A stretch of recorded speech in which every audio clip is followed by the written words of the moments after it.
agora o Fantástico conta uma história do além. Um neurocirurgião americano nunca acreditou em vida após a morte, até passar por uma experiência dramática. Pois é, ele entrou em coma profundo. Daí teve visões de uma espécie de paraíso. E quando voltou, estava convencido de que existe vida do outro lado. O que existe depois que a vida acaba? Para o neurocirurgião Alexander Eben, a morte sempre significou o fim de tudo. Ele entende do assunto. Foi professor da Escola de Medicina de Harvard, nos Estados Unidos, e há mais de 25 anos estuda o cérebro.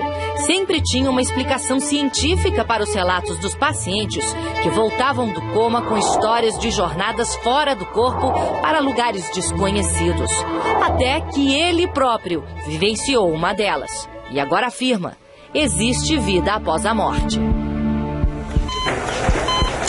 10 de novembro de 2008, o Dr. Alexander é levado às pressas para o hospital com fortes dores de cabeça. Ao chegar lá, é imediatamente internado na UTI. Em poucas horas, já estava em coma profundo. Ele havia contraído uma forma rara de meningite.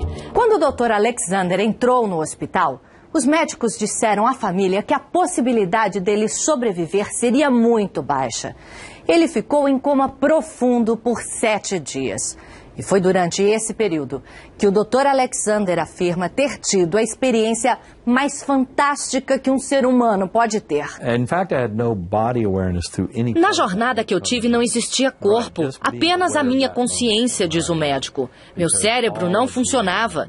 Eu não me lembrava de nada da minha vida pessoal, meus filhos ou quem eu era.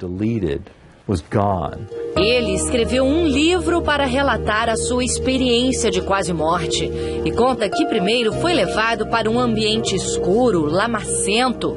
Em seguida, chegou a um lugar bonito e tranquilo. Um vale extenso, muito verde, cheio de flores e repleto de borboletas, diz ele.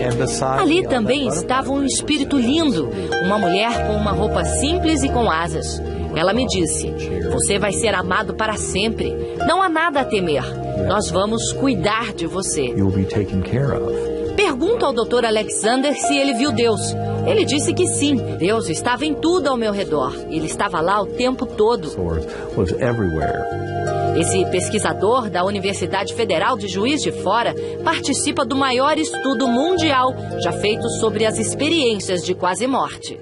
Os estudos mostram que apenas 10%, uma em cada 10 pessoas que tiveram uma ressuscitação bem-sucedida, relatam experiência de quase morte. Os pacientes que vivenciaram uma experiência de quase morte tendem a ter, ao longo do tempo, por exemplo, aumento da satisfação com a vida, tendem a ter diminuição do medo da morte, maior apreciação da espiritualidade, maior apreciação da natureza. A morte é uma transição, não é o fim de tudo, resume o Dr. Alexander. Minha jornada serviu para me mostrar que a consciência nossa existe além do corpo.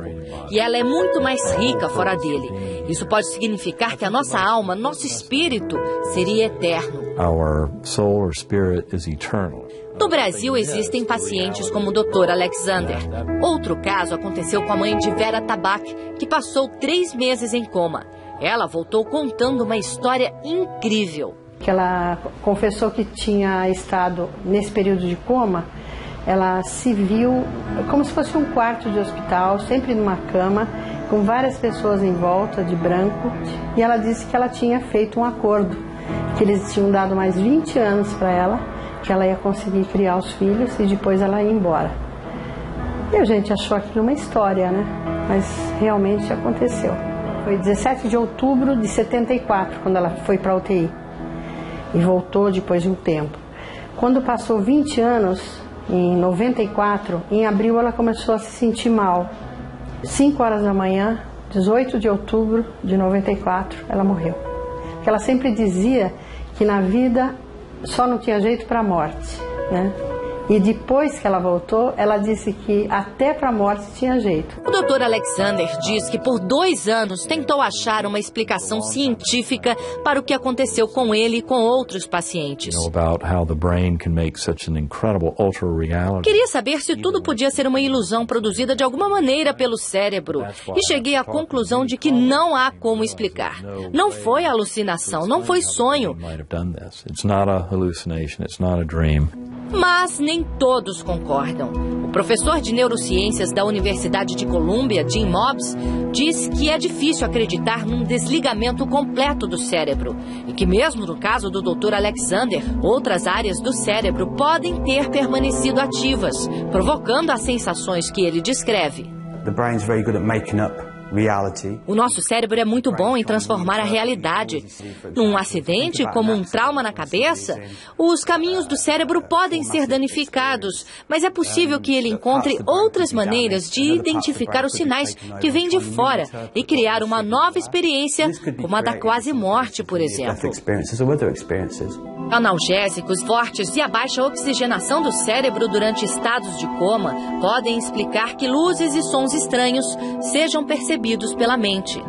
E a sensação de estar fora do corpo já foi induzida artificialmente em muitas pesquisas. Eu acho que essas experiências de quase morte, na realidade, são uma maneira do cérebro lidar com um trauma. A ciência ainda não tem respostas conclusivas sobre as experiências de quase morte. A grande discussão que existe hoje é: a mente é um produto do cérebro? O cérebro produz a mente? Ou a mente é algo além do cérebro, mas que se relaciona com o cérebro? Independentemente do que tenha acontecido, diz a esposa do Dr. Alexander, para ela, que ficou ao lado do leito do hospital esperando o marido voltar, o final foi feliz. Quando chegamos em casa e sentamos no sofá, não conseguia acreditar que ele estava lá, sentado junto comigo de novo. We were there sitting on the sofa together.